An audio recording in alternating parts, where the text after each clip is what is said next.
نبي سلام عليك يا رسول سلام عليك يا حبيب سلام عليك صلوات الله عليك يا نبي سلام عليك يا رسول سلام عليك يا حبيب. Okay. Assalamu alaikum to everyone who's joined in. You have tuned in to Abrahamic Exchanges with your host Zain Hussain and my amazing guest Mama Taj Begum. You're listening to Revive FM. Our studio number is 0333 444 0940. That is 0333 444 0940. We're on Facebook Live, YouTube Live, and Mixlr and TuneIn. And you can even tune in on our website, revivefm.co.uk.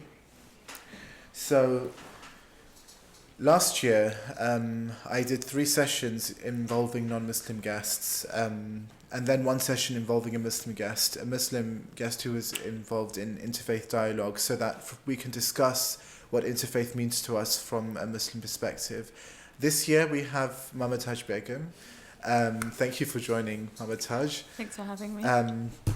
Mama Taj is really deeply involved in interfaith. Could you tell us a little bit more about yourself? Yeah, so I'm Mama Taj. I work in the government, and with all the interfaith stuff, I am involved with a group called the Faith and Belief Youth Council. We were born out of a program that both myself and Zain did through a charity called the Faith and Belief Forum.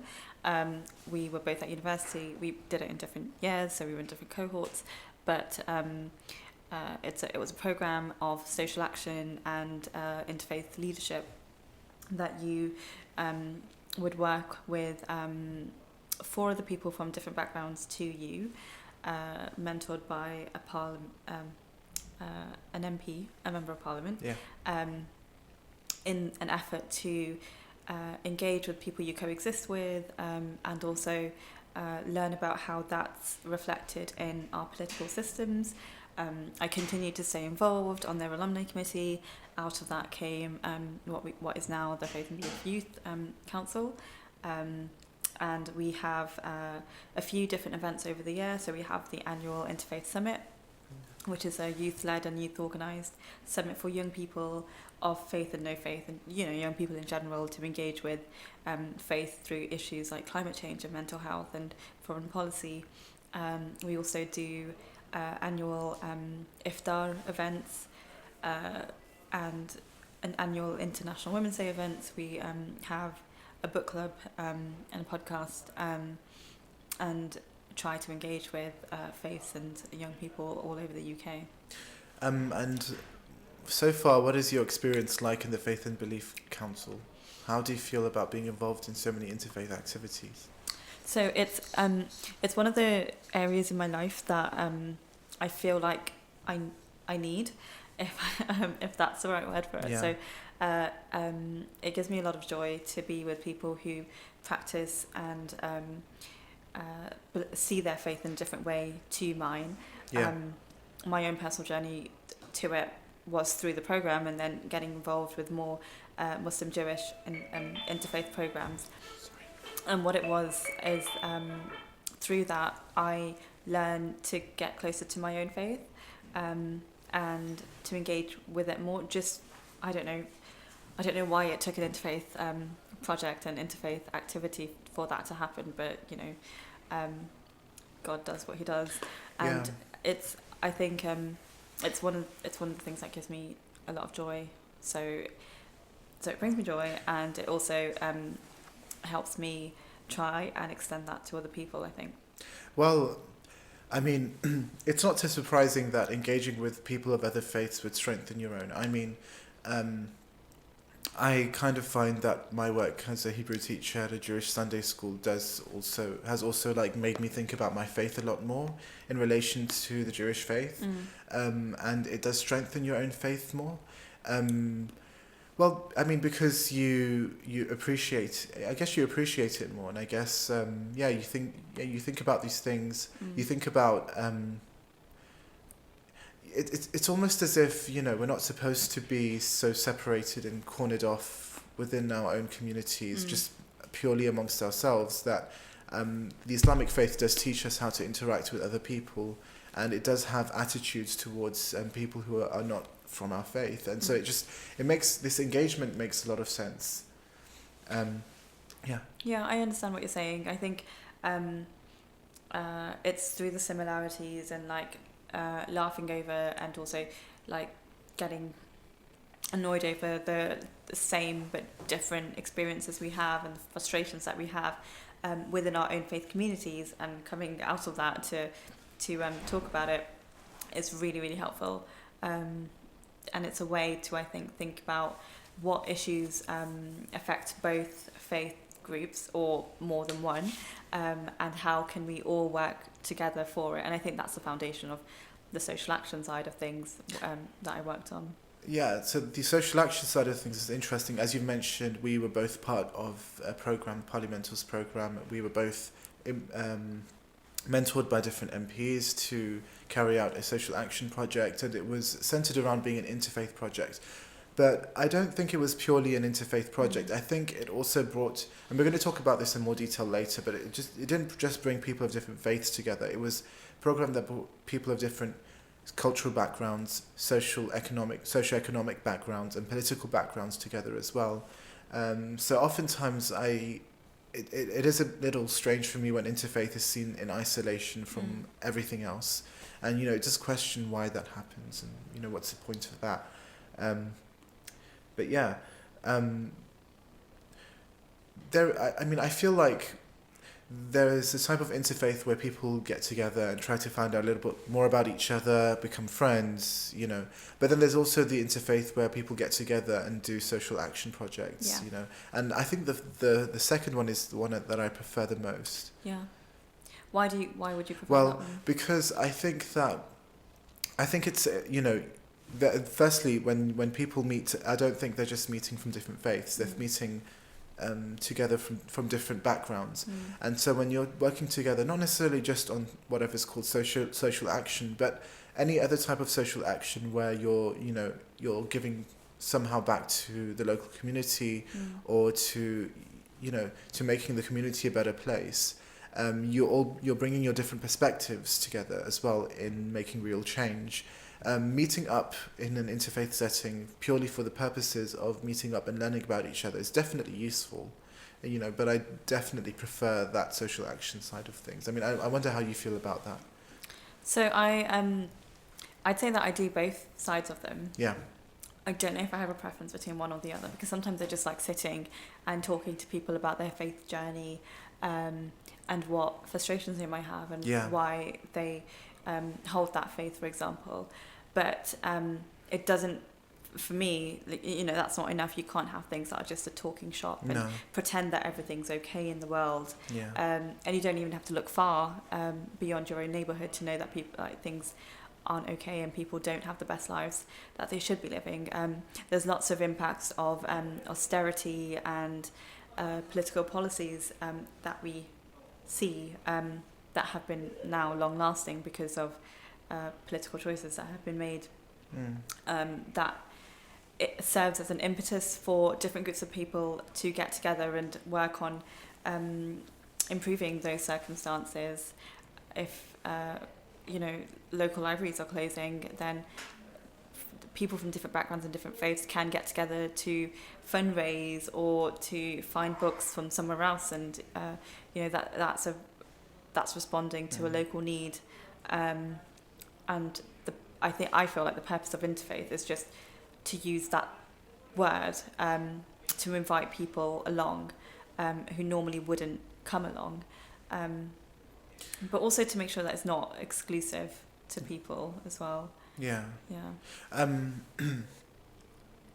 So sometimes interfaith events that happen on a very high profile level they might be organised, and they might involve people from the government, or people, or the Mayor of London, or powerful people, kind of just getting together and talking about how great London is because it has people from all over the world, and we're all different colours of skin or whatever. And I feel like, sometimes that interfaith,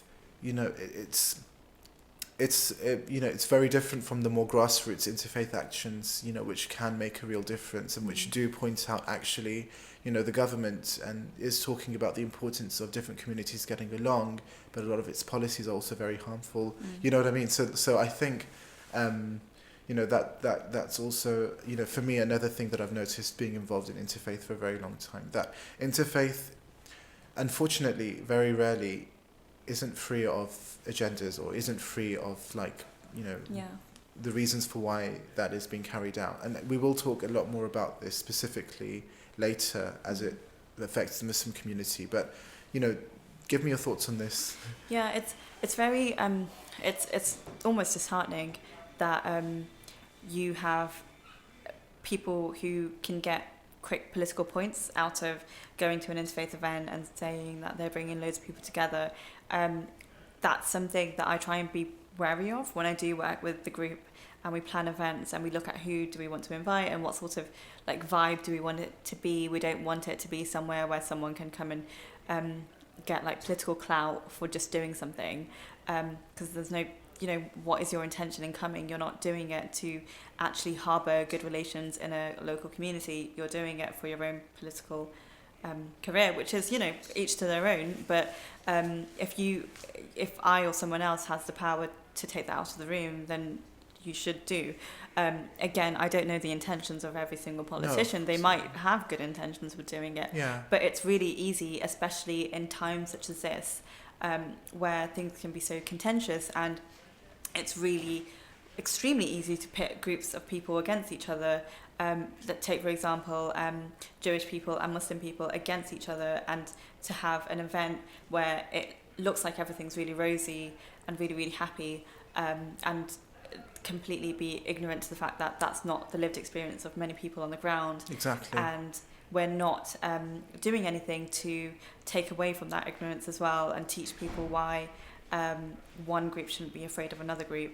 And also why that's such a big political machinery for that to be a divide. Yeah. And also the fact that in these conversations as well, anti-Semitism and structural Islamophobia just don't get addressed. They just carry on to existing and replicating. And I've met people who claim to be, and I believe they have been involved in interfaith dialogue for, let's say, 50 years, but the Islamophobia is still there in the way that they think about Muslims and in the way that they think about Muslim history, Muslim communities in the UK. And it's quite worrying that we can get to a stage where someone who's been involved in interfaith dialogue for decades can end up thinking like that. And I think it's because a lot of the time, before we go in the break now, a lot of the time interfaith settings can be quite, maybe this is not the correct word to use, but sanitized. They can develop a sort of logic of good Muslim, bad Muslim, or good Jew, bad Jew. People getting together who, see themselves as being somewhat civilized and better and, open-minded. Whereas the reality is they're often just quite, privileged, so that they're not angry about the same things. Did you have any thoughts on that before we go on the break? Yeah, I mean, you see this a lot after there's a terrible attack that happens, and people run to an interfaith or unity event, and it we all know how politics works, and it gets you lots of quick points, but it shouldn't take such a reaction an event as terrible as something that unimaginable that could happen for that to happen. And I think it can be a little bit tone deaf to pretend that everything's okay. Yeah, it's very performative, isn't it? Interfaith dialogue can be quite performative activity. Yeah. And I think, but that's also I think always going to be there. I don't know how you counteract that. It can always be there, and the performing aspect, in my opinion, will always be there. But what are you performing for? Yeah. And the thing is, in my opinion, if you're performing for the sake of showing the world that we can get along. Well, I mean, yes, of course, the attacks that happened are the aberrations from what usually happen. Yeah. The norm is that you do get along. Yeah. The question is, what were the tensions that led to that? And what were the underlying structural issues that led to that? And so we never acknowledge Exactly. like elephants in the room when we are sat in a room together, whether that be Palestine or Islamophobia or anti-Semitism or just terrible conspiracies that both groups may or may not have of each other. We just don't address them. We don't get any deeper than superficial. Yeah.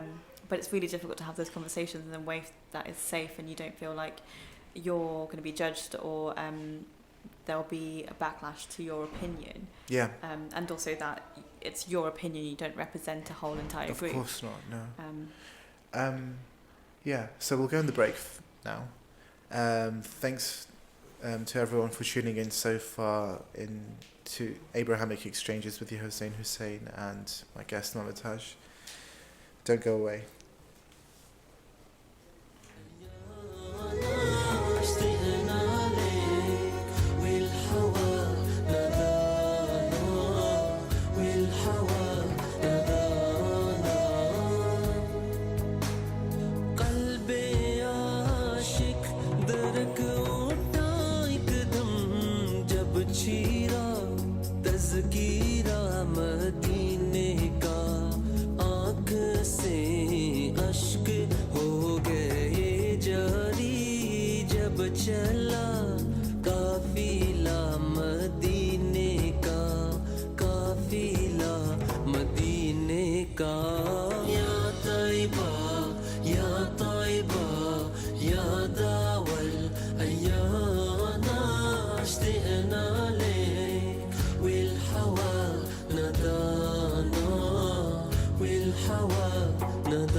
सबको आका बुलाएंगे एक दिन इज़्न मिल जाएगा मदीने का अपनी उम्मत पे यूं करम कर दो काम है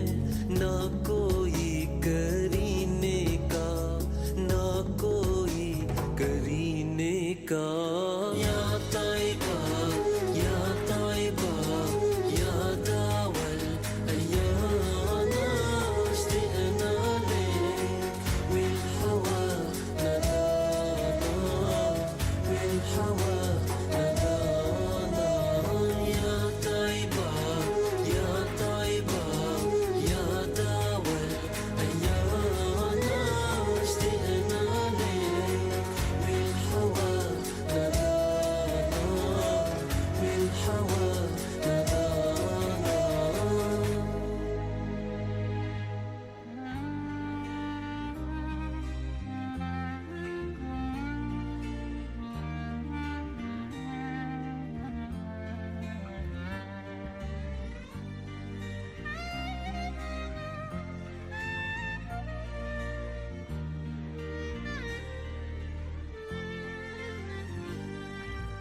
He's there in the darkness, you will never know.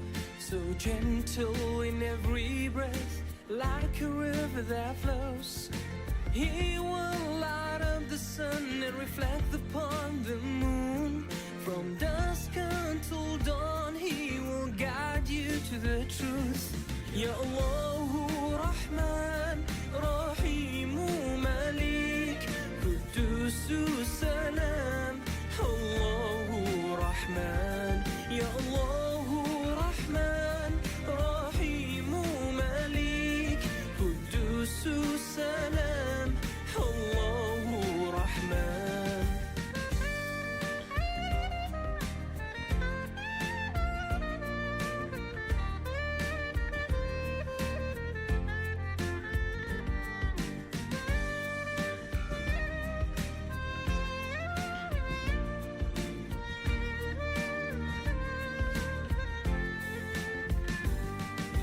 Hold on, keep moving, spread love and peace. Okay, Assalamu alaikum to everyone again. Welcome to Abrahamic Exchanges again with your host Zain Hussain and my amazing guest Mamatash Begum. You're listening to Revive FM. Our studio number is 0333 444 0940. That is 0333 444 0940. We are on Facebook Live, YouTube Live, and Mixler and TuneIn. And you can tune in on the website as well, revivefm.co.uk. So we left on quite an interesting note, I believe. We were talking about some general issues surrounding interfaith dialogue and interfaith events. Whether or not, the interfaith should have a social action component. Some tensions that exist between different faith communities when they get together. So far our focus is on the relations between Muslim Christians and Jews. So the Abrahamic faiths. If we have time we will address other communities as well, but I just think there's a lot to unpack here with regards to us first. So, I want to start this segment by asking Mamatash, what is it like as being a Muslim person, and if it's relevant, being a Muslim woman in interfaith dialogue and interfaith exchanges with other people of the Abrahamic faiths. So, firstly, I feel like it's a privilege to be in those spaces, and to also feel like I can be in those spaces, because a lot of people just don't think they belong or that they have a right to be in those spaces. So I see it as a privilege and an honour. But there are times where I feel like I'm being seen as the spokesperson for my religion or what my hijab represents, or being asked odd questions here and there, which I completely appreciate them, and you don't know someone's faith or journey unless you ask questions, so I'm completely in favour of that, but they might be seen as uncomfortable or almost insensitive sometimes. It's really hard not to feel like you're being tokenized, and all of these things go beyond interfaith dialogue. They can go into work, and they can go into just you being a normal person and going about your life, but specifically in the interfaith space, where they are sometimes they can be, I don't know, sometimes it's good with gender balance, sometimes it's not. Leadership wise it's not that great with gender. In terms of race and ethnicity, it's not at all great, which is something again experienced outside of these spaces, but particularly in the interfaith spaces, which I'm talking about now. And the biggest nitpick of them all is just diversity in class. I think that's the biggest Yeah, issue. yeah. It's one of But the... don't you? I also find it in Muslim communities as well. Well, yeah, of course you do. But the fact is that I mean, I would see the majority of Muslim community being of relatively low socioeconomic class compared to the other Abrahamic faiths. I feel in this country, and also there's the added factor that the vast majority of us, are immigrants to this country. Or some of us are asylum seekers and refugees. We're facing, if we're talking about Muslim communities around the UK, we are, like, if we talk collectively, I feel like we are facing certain structural problems, structural inequalities, being people of colour, being people of lower class, being immigrants, that are just, when in an interfaith space, are almost forgotten about. It's as if we're all on an equal playing field and just getting together and having a nice time. Yeah. And it gets a bit painful at times, I have to say. Yeah. Yeah, I completely feel you on that. I think it's really easy to forget those structural barriers and differences in our lifestyles and backgrounds when you do come into a room and you're supposedly all seen as equal. And I think as much as it feels like parts of you are being stripped away, when actually you're made up of multi-dimensions, of course. And all of those things add different things to your identity.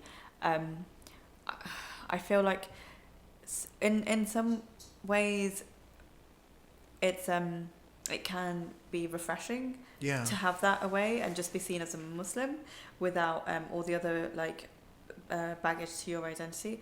But it's also, I mean, and I say that just as myself, but it's more problematic than anything, because you aren't you can't, your experiences as a Muslim have also been informed by your experiences as potentially a person of colour, as a minority in other groups, as someone who might be visibly Muslim, and those things aren't taken into account when we talk about interfaith and how we should all get along and live in a really happy world. Yeah. Now, Sina, that last slogan that you just mentioned, "Get along and live in a happy world," is just made me feel quite uncomfortable, just because it firstly, I mean, when in an interfaith setting, sometimes people who are seen as whiter than Muslims are, namely Christian and Jewish communities, generally speaking, not that all Christians and Jews are white, definitely not, and not that all of them are economically well to do, but in interfaith settings it does happen to be the case. White privilege is real. And sometimes when I hear them say, yeah, great, we should all be getting on well together, and we're forgetting that, the Muslim world has faced a lot of imperialism and colonialism from white people. Yeah. It's just, and also continues to face that level of unequal economic relations, international relations that still are being perpetuated. And, I don't want to add too much into one point. I'm aware I might be doing that, but sometimes also, interfaith dialogue, I believe most people are doing it out of good faith, good reasons. Sometimes, however, for instance, proponents of the prevent strategy that targets Muslims in very unfair ways, and that just puts them under constant surveillance. It's something that I fundamentally agree with and see as fundamentally Islamophobic. Proponents of the prevent strategy will also push for interfaith dialogue, and with the Muslim, with regards to the Muslim community, and it's effectively seen as a means of de-radicalization of the Muslim community. It's just I think that the inequalities are so, and you've mentioned that the inequalities that you see in interfaith spaces, you also see in society at large. But I feel like in the interfaith space, that's where we have the duty to address these things, just because that's where we're talking about how to make the world a better place. And it's so worrying for me. It's so worrying for me as a Muslim of colour that that's the space where we're doing it, where it's not being done enough. Yeah. It's interesting that you say that is the key to making largely society a little bit better and easier to live in, because how much gravitas and weight does that community have for it to be echoed and signalled on a wider scale to reflect in the wider communities that we come from. Like we can't address structural barriers without addressing capitalism, and that might be something really awkward to talk about in an interfaith setting. It's not, you can't assume that all people from one faith have a homogenous view on capitalism. No, of course not. No. Right? And I'm not saying that that's what groups would do, but you might just assume, it's really easy to make those assumptions and come to the table as groups who have the same views. But see, now that is your opinion on capitalism, and you've given it. But you know, then the question comes as to, you know, the importance of interfaith and whether or not we're actually doing it properly. Then. Yeah. Because if you're saying that it's a bit awkward for us to get together and talk about these things in an interfaith setting, you know, then is that a problem with interfaith? And so then, you know, then what is interfaith there for? Yeah. I guess that's, you know, and I'm not saying I disagree with interfaith. It's something I participate in myself, but being someone who participates in it, I feel like, and being a Muslim of colour and being, you know, from working class background, etc., I think it's really important that I'm having these questions and conversations with people. Where I think it can have more of an impact on things that just happen in real life, especially around de-radicalisation and prevent and acts of terror. I think it's important for faith and interfaith groups to recognise that people are more than their faith, and that what they carry out, the despicable acts that they may carry out, are reactionary to how they grew up and their socioeconomic circumstances and the political circumstances and years of colonial baggage that the diaspora communities in the world still continue to feel. Right? Yeah, I feel like as as young Muslims as well, we have the baggage of our own communities and the tensions that we have of geopolitics. But then also geopolitics. Yeah. But then it frustrates me that there is an automatic assumption that as Muslims we need to talk about how our religion is peaceful. Yeah. And even non-Muslims will encourage, when they meet me, they will be like, "Oh, you're a well-spoken young Muslim dude. Yeah. Like, you're a well-spoken young Muslim man who believes in peace. You should talk to white people and you should talk to Christians and Jews and other people about how peaceful Islam is." And I'm just like, I have so much to think about in my life.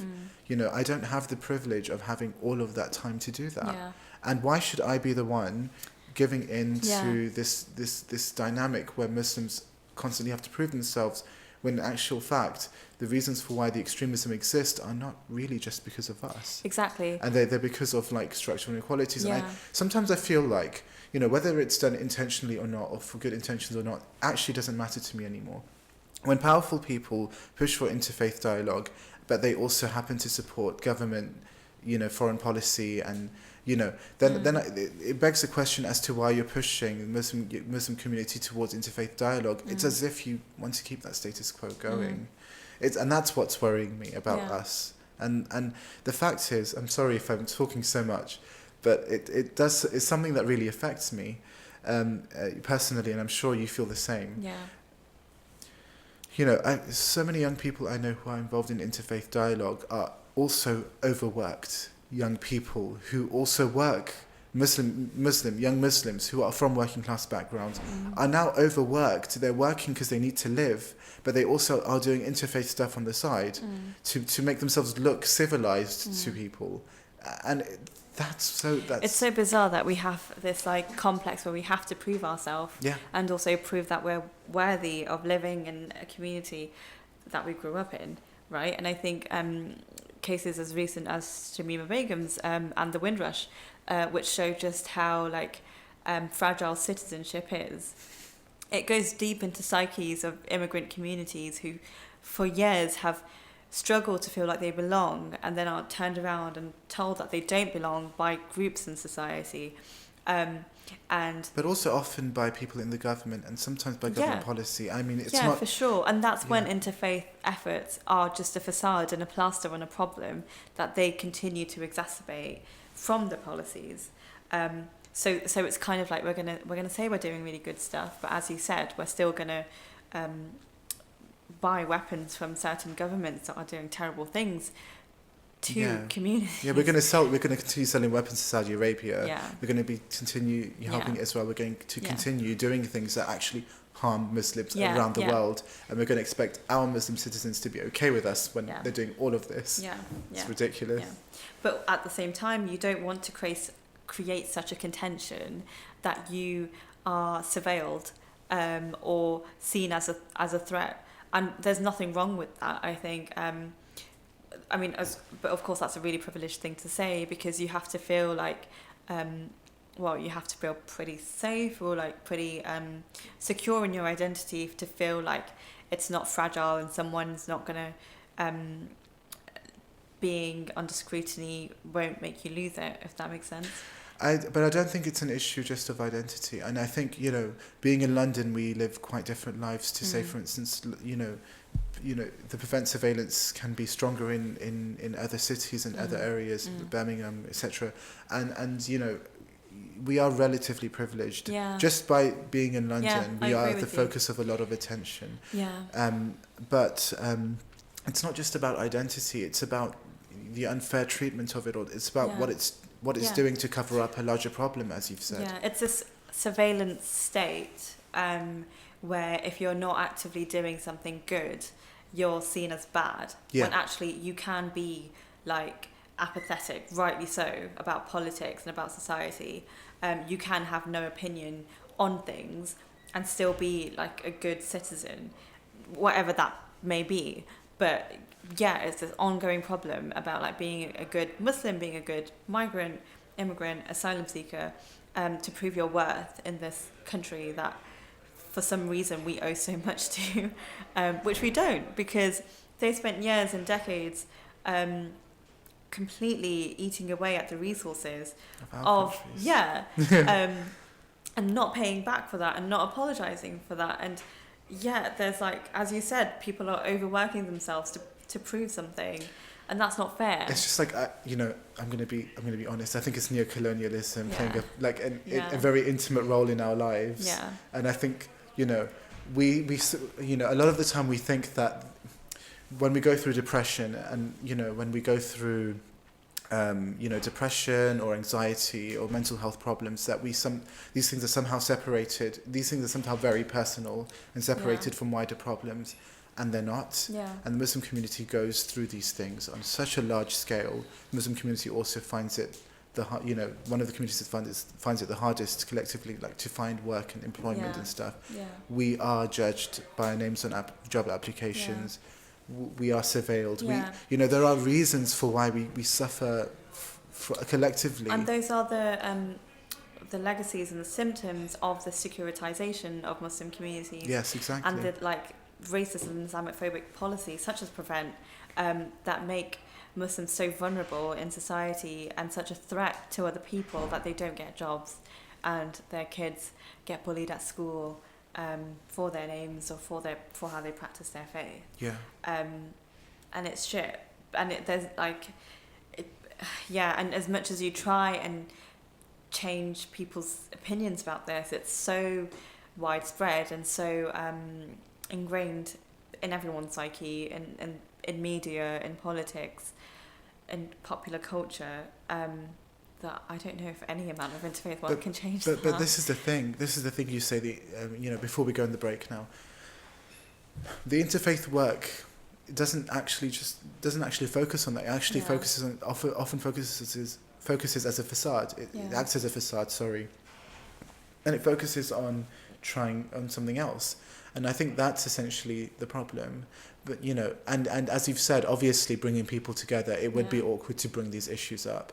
But I think that, and grassroots interfaith initiatives maybe should have a social action component, or maybe just like, how do we get a long component to it? But when it's done on a high level, or when, people in the government are pushing for it, when the Prevent strategy is pushing for it, that's when we need to really bring it into question. And that's when, even though you and I are involved in initiatives such as this, I think it's still important to criticize what other people might be doing. But Just also as much us. they can criticize us. Yeah, exactly. But also we should be criticizing ourselves. Yeah. and that's what I'm doing here. Like Yeah. as someone involved in interfaith, what is Yeah. it that we're missing out? Yeah.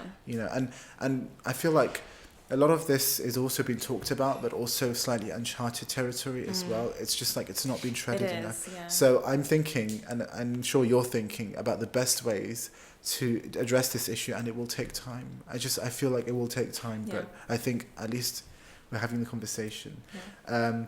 So let's go on a break. Perfect. Sorry? Perfect. Yeah. Let's go on a break. You've tuned into Abrahamic Exchanges. Don't go away.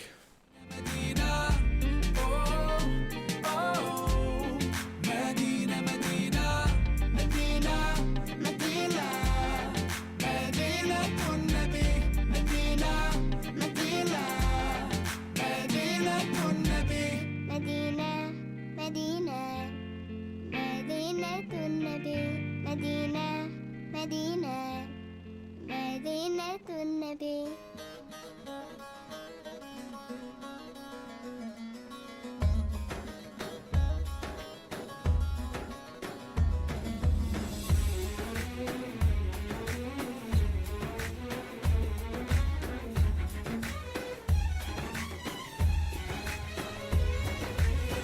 مولاي صل وسلم دائما ابدا على حبيبك خير الخلق كلهم.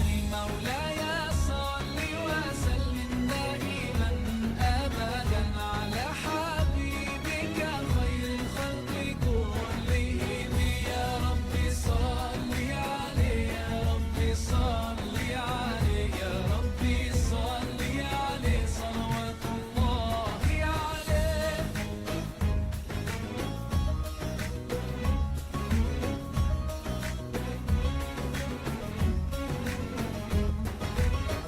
البدر كطلعته وجه جميل، والشمس كبسمته ظل ظليل. هو عبد الله سيد الخلق ومصطفاه، وحبيب الله خير مبعوث بوحي الله. مولاي صل وسلم دائما ابدا على حبيبك خير الخلق كلهم. مولاي صل وسلم دائما ابدا على حبيبك خير الخلق كلهم. يا ربي صل عليه، يا ربي صل عليه، يا ربي صل عليه صلوات الله عليه.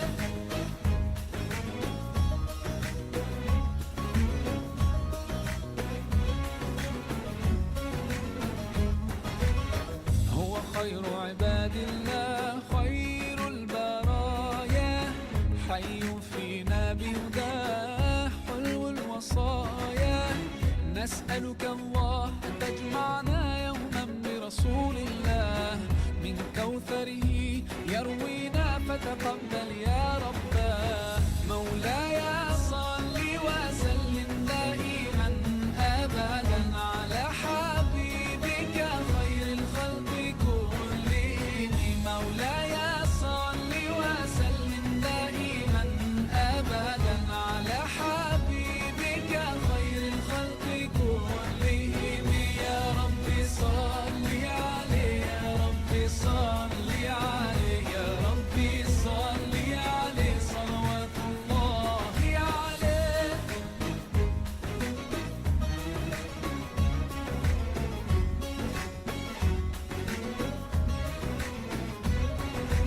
طاهر القلب نقي ذاكر لله، المصطفى الصفي صلى عليه الله.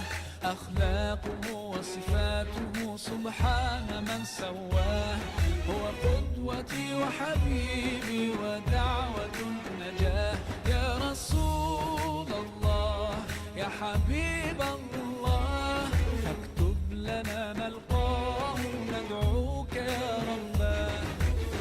مولاي صل وسلم دائما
You lift me up high, you spread my wings and fly me to the sky.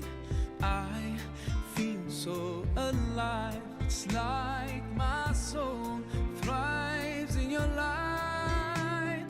But how I wish you'd be here with me all year around. Ramadan, Ramadan, Ramadan, ya Habib. Ramadan, Ramadan, ليتك دوما قريب.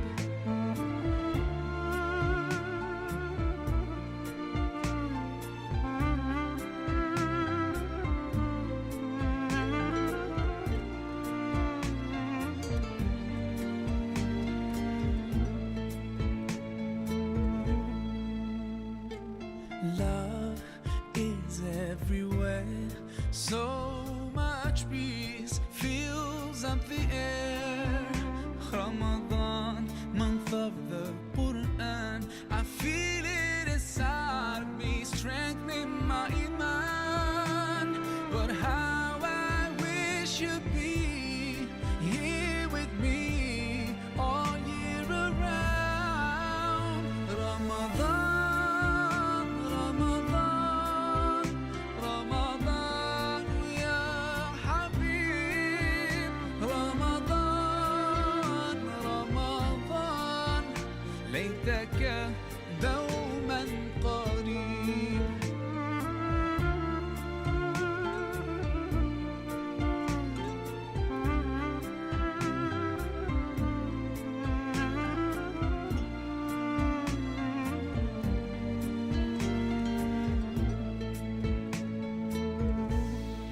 I just love the way you make me feel.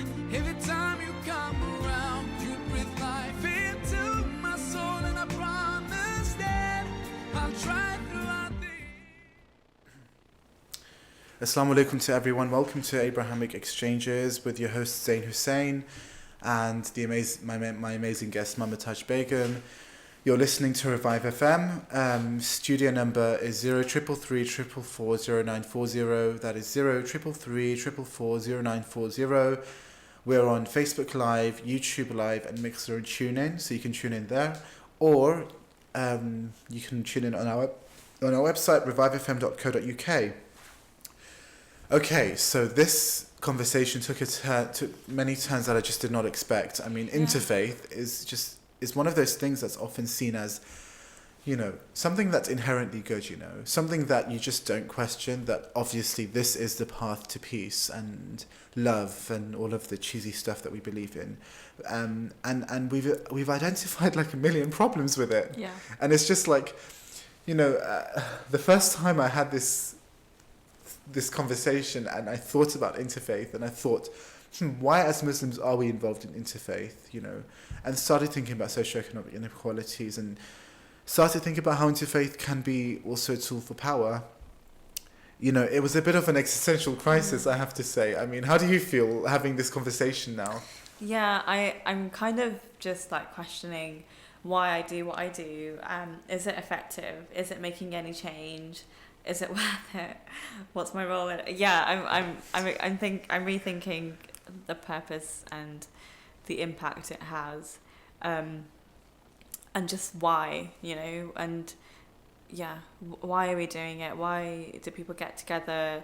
To what end? And are we actually acknowledging our differences in socioeconomic backgrounds? Yeah, exactly. And how those with privilege can use their privilege to help those who don't have privilege, and just the fact that the interfaith scene is often dominated by white men, or dominated by like Christians or like Jewish people, and the space for Muslims in terms of like the leadership of interfaith is so limited, shows how the interfaith space is not disconnected from society and is not disconnected from the various issues that we have. The problem is we think once we're entering in an interfaith space, that we're entering into some sacred land, into some sacred space that's separate from everything, and that we're able to unpack everything. And we're not able. Yeah, I think it's very easy to get on the back of that to a superiority complex, like we're better than everyone else because we hang out in a group of people from different faiths and stuff. But Seen that's this. yeah, It's awful. yeah. But it's you know, what are you doing with all of that? It's not the it's yeah, that has to go, and we ourselves can't be complicit in that. And I think a lot of it is just calling out people on it. Like, don't self-congratulate yourself too much for something that is pretty basic. We're learning that in feminism and sexism. We should take it to interfaith dialogue as well. Yeah, I think maybe this is the crazy in me, but I think that interfaith would work amazing. I mean, it would be such an amazing thing if it focused on resistance. Yeah. And if it focused on resisting, you know, structural inequalities. Yeah. You know, and you don't have to word things like this. You know, people can see, this is the thing. Like, I knew what structural racial inequalities were before a white academic told me what those terms were, because that's my life as a Muslim of color. Yeah. And you know, Muslim women will know so many of the issues that affect them, not necessarily having gone to university and learnt the terminology, but they know because it's their life. And for some reason, we need to, you know, now I find it so hard to talk about these things without the terminology. But in any case, that's another. You know, that's another. But it's also about like not approaching those inequalities and structural inequalities through academic terms. Yeah. Because you then become so far away from it, right? And it might be the experience of the person next to you, but they're just not comfortable talking about it. Like even in the whole, for instance, when we were talking about when the country was, you know, in an uproar about anti-Semitism in the Labour Party, while at the same time there was like issues of structural Islamophobia in the Conservatives Party.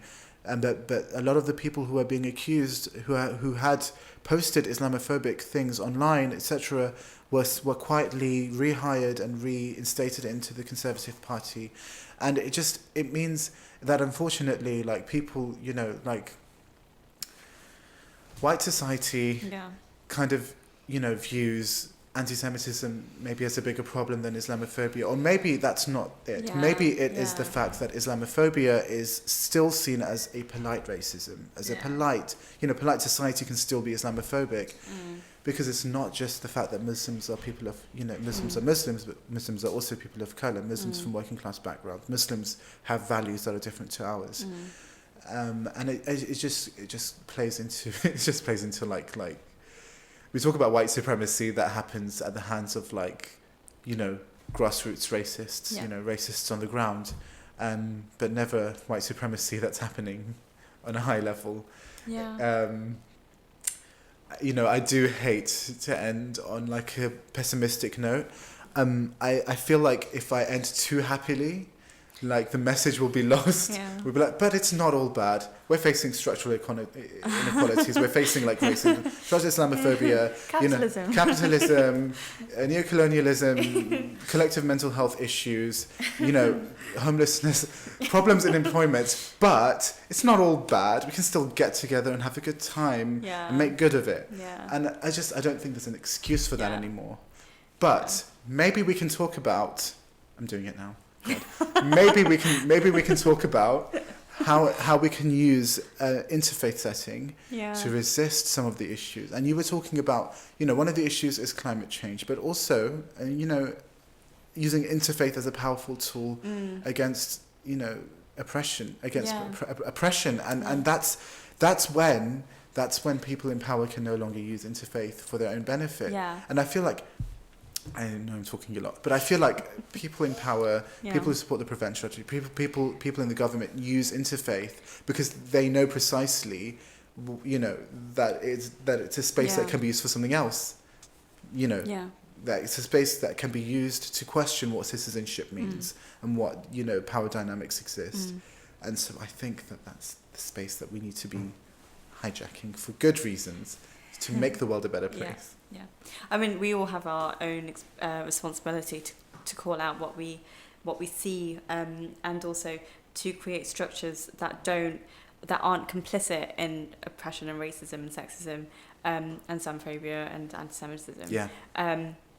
And so it starts with us, but then it also extends to what we go to, and the groups we're in, and the settings that we put ourselves in, right? So that's what I take away from this. And it's also to be more conscious of like just getting together and talking about the problems we have in the world, and and that can be in itself a useful thing. Yeah. You know what I mean? But it's not enough. It's not enough, definitely not. Yeah.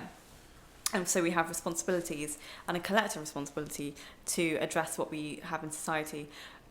I don't want it to be that it's a responsibility of the only Muslim in the room to do that, because it's not, and that's unfair that you might have that on your shoulders.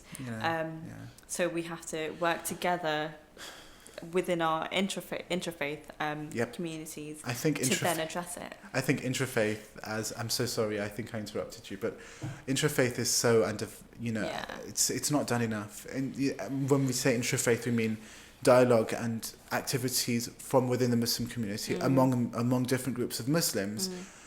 And I think that, and acknowledging racism and oppression. Oh my God, yes. Other structural racism within Muslim communities, right? Yeah. We have huge problems with this, and some of it is internalized white supremacy, colonial white supremacy as well. It's internalized preferring lighter-skinned brown people to darker-skinned brown people, and then we're all just racist to black people because white is so sad, and but it's true. Yeah.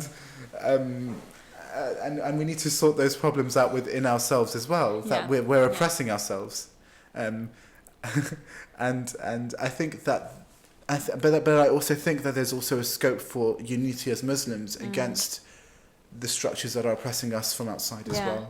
Because they seep through and we oppress ourselves. And I think one of the reasons why a lot of Muslims might be so interested in the performative interfaith dialogue, is because they don't want to deal with the way they're oppressing them ourselves. We're oppressing ourselves. Any last words? So I think this has been a really fruitful discussion, and especially to look at my own intentions and actions following on from that. So there's a lot that I'm going to take away from it. I do think that it is a very useful group of any interfaith group to talk about these issues, and sometimes we'll have events and people come to those events and they've never heard of interfaith before, or they've never met someone from a different background to them before. Soft power within those groups has such an impact, and it's through those relationships that we can build solidarity against the more structural issues that we face. Thank you so much. It's just about how we use it. Yeah. And thank you so much for ending on such a powerful and meaningful note. That we need to transform the way we talk to other people, and we need to see what is it that we're accepting as being done to us as well. We need to give ourselves some, develop a good enough self-esteem that we can actually stand up for ourselves too. So this was an amazing discussion. Mama Taj, thank you so much for coming. Thanks for having me. Everyone, thank you for tuning in to Abrahamic Exchanges with your host Zain Hussain and the amazing Mama Taj Begum. Thanks a lot for tuning in. Today was a very fruitful discussion. We hope you take these ideas and these discussions that we had into other spaces, at least even in your own personal psyches, in terms of how you look at yourself and value yourself, and how you interact with people from other communities, with white people as well, with white privilege.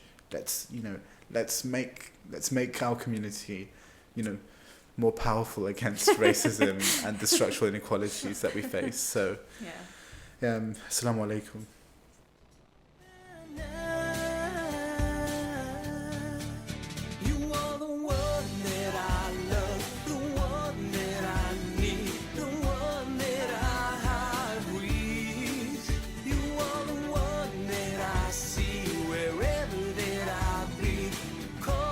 Destiny, you are the one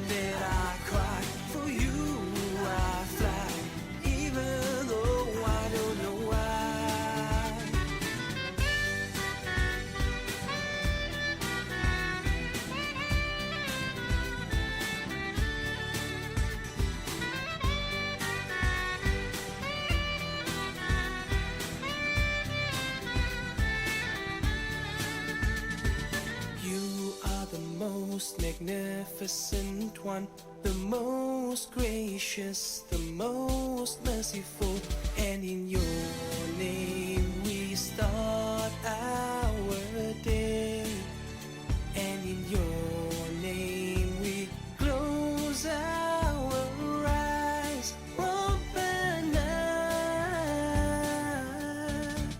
You are the one that I love, the one that I need, the one that I breathe. You are the one that I see wherever that I be. You call my destiny. You are the one that I cry, for you I fly, even though I don't know why.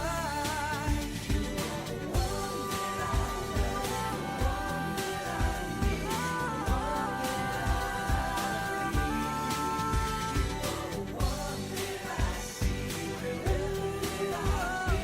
You call my destiny. You are the one that I cry, for you I fly, even though I don't know